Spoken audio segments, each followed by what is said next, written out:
Kaatera cinema Rangasthalam movie ರೀಮೇಕಾ? ಇಲ್ಲ. But ಆ ಎರಡು ಸಿನಿಮಾಗಳಲ್ಲಿ ಕೆಲವೊಂದು ಸಿಮಿಲಾರಿಟೀಸ್ ಇದೆ. ಅದರಿಂದ ಕೆಲವೊಬ್ಬರಿಗೆ ಹಾಗೆ ಅನ್ಸಿರ್ಬೋದು. ಆ ಸಿಮಿಲಾರಿಟೀಸ್ ಏನು? ಈ ವಿಡಿಯೋ ನಿಮ್ಮನ್ನ ಸರ್ಪ್ರೈಸ್ ಮಾಡುತ್ತೆ ಅಂತ ಹೇಳ್ತಾ, ಚಾನಲ್ಗೆ ಫಸ್ಟ್ ಟೈಮ್ ಬಂದಿದ್ರೆ ವಿಡಿಯೋನ ಕೊನೆ ತನಕ ನೋಡಿ, ಇಷ್ಟ ಆದ್ರೆ ಸಬ್ಸ್ಕ್ರೈಬ್ ಮಾಡ್ಕೊಂಡು ಸಪೋರ್ಟ್ ಮಾಡಿ.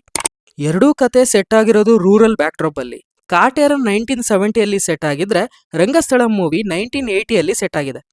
ಕಾಟೇರ ಸಿನಿಮಾದಲ್ಲಿ ದರ್ಶನ್ ಅವರ ಕ್ಯಾರೆಕ್ಟರ್ ಹೇಗಿರುತ್ತೆ ಅಂದ್ರೆ, ಸಿನಿಮಾ ಸ್ಟಾರ್ಟಿಂಗ್ ಅಲ್ಲಿ ಆರಾಧನಾ ಅವರು ನಡೀತಿರೋ ಪ್ರಾಬ್ಲಮ್ ಬಗ್ಗೆ ಎಕ್ಸ್ಪ್ಲೇನ್ ಮಾಡಿದಾಗ ದೊಡ್ಡೋರಿದ್ದಾರೆ ನೋಡ್ಕೋತಾರೆ ಅಂತ ಹೇಳ್ತಾರೆ.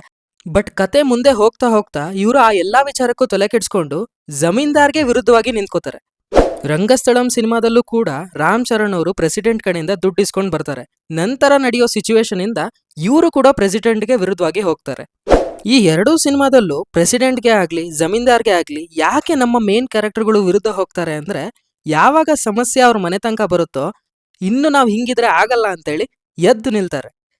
ಯಾವಾಗ್ಲೂ ಮೂವಿ ಮೇಕರ್ಸು ಅವರ ಮೇನ್ ಕ್ಯಾರೆಕ್ಟರ್ಗಳನ್ನ ಪ್ರೋ ಆಕ್ಟಿವ್ ಆಗೇನೆ ಡಿಸೈನ್ ಮಾಡ್ಕೊಂಡಿರ್ತಾರೆ.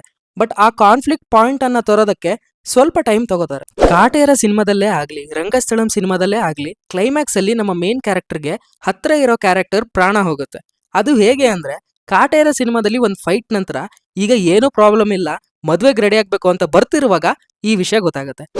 ರಂಗಸ್ಥಳಂ ಸಿನಿಮಾದಲ್ಲೂ ಕೂಡ ರಾಮ್ ಚರಣ್ ಅವರು ಅವರ ಅಣ್ಣನನ್ನ ಸೇವ್ ಮಾಡ್ಕೋತಾರೆ. ಇನ್ನು ಏನು ಪ್ರಾಬ್ಲಮ್ ಇಲ್ಲ ಅಂತ ನೋಡೋ ಜನ ಅನ್ಕೋಣ ಅಷ್ಟರಲ್ಲಿ ಅವ್ರ ಪ್ರಾಣ ಹೋಗ್ಬಿಡುತ್ತೆ. ಈ ಕಡೆ ಕಾಟೇರ ಸಿನಿಮಾದಲ್ಲಿ ಇವರಿಗೆ ಡ್ಯಾಮೇಜ್ ಮಾಡಬೇಕು ಅಂತ ಎಲ್ಲಿಂದಲೋ ರೌಡಿಗಳನ್ನ ಕರೆಸ್ತಾರೆ.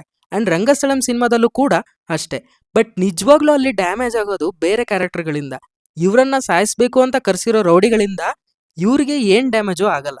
ಆ ಊರ್ನಲ್ಲಿ ನಾವು ಸಿನಿಮಾ ಸ್ಟಾರ್ಟಿಂಗ್ ಇಂದಾನೆ ನೋಡ್ಕೊಂಡು ಬಂದಿರೋ ಕ್ಯಾರೆಕ್ಟರ್ ಇಂದಾನೆ ತೊಂದರೆ ಆಗತ್ತೆ. ಅಂಡ್ ಅದು ಎರಡೂ ಸಿನಿಮಾದಲ್ಲೂ ಕ್ಲೈಮ್ಯಾಕ್ಸ್ ಅಲ್ಲೇ ಗೊತ್ತಾಗತ್ತೆ. ರಂಗಸ್ಥಳಂ ಸಿನಿಮಾದಲ್ಲಿ ಪ್ರಕಾಶ್ ರಾಜ್ ಕ್ಯಾರೆಕ್ಟರ್ನ ಇನಿಷಿಯಲಿ ಒಂದು ಪಾಸಿಟಿವ್ ಕ್ಯಾರೆಕ್ಟರ್ ತರ ತೋರಿಸ್ತಾರೆ. ಅಂಡ್ ಸೇಮ್ ಕಾಟೇರ ಸಿನಿಮಾದಲ್ಲೂ ಸೂರಜ್ ಅವರ ಕ್ಯಾರೆಕ್ಟರ್ನ ಪಾಸಿಟಿವ್ ಆಗೇ ತೋರಿಸ್ತಾರೆ. ಲೈಕ್ ದರ್ಶನ್ ಅವರಿಗೆ ಹೊಡೆಯುವಾಗ ಅವ್ರದ್ದೊಂದು ಕ್ಲೋಸ್ ಅಪ್ ಬರುತ್ತೆ, ಆಗ ಅವರ ಎಕ್ಸ್ಪ್ರೆಷನ್ ಇಂದ ಅದು ಗೊತ್ತಾಗುತ್ತೆ. ಈ ಎರಡು ಕ್ಯಾರೆಕ್ಟರ್ನ ಸಿನಿಮಾದಲ್ಲಿ ಆದಷ್ಟು ಸ್ಕ್ರೀನ್ ಸ್ಪೇಸ್ ನ ಕಡಿಮೆನೆ ಕೊಟ್ಟಿರ್ತಾರೆ. ಯಾಕಂದ್ರೆ ಸಿನಿಮಾ ಕ್ಲೈಮ್ಯಾಕ್ಸ್ ಅಲ್ಲಿ ಈ ಪಾತ್ರದ ಇಂಪ್ಯಾಕ್ಟ್ ಗೊತ್ತಾಗುತ್ತೆ.